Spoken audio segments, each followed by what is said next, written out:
थांबा. Good morning. अहो कशी तर अशीच आहे व मी थोडी लहान मुलांसारखं वागते. काय व्हायलंय म्हातारी असले म्हणून काय झालं तर गुड मॉर्निंग तुम्हा सर्वांना.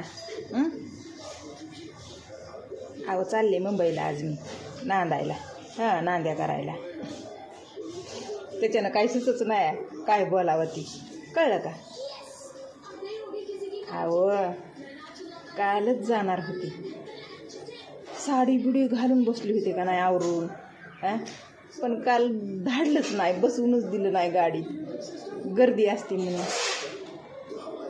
काल संडे होता ना, तर मग रविवारचं उगा काहीतरी बहाणा केला भावानं, जाऊ दिलं नाही. उद्या तुला सकाळी सकाळी बसवून देतो असं म्हणला. आणि म्हणजे सगळंच तिथंच कपडे बिपडे बॅग बीग भरून निघालेलं बरं का. तर मग आज चालली की आता नांदायला जायचं म्हणल्यास हसू कुणाला येते, रडूच येते का नाही. पहिलं लय रडत होती.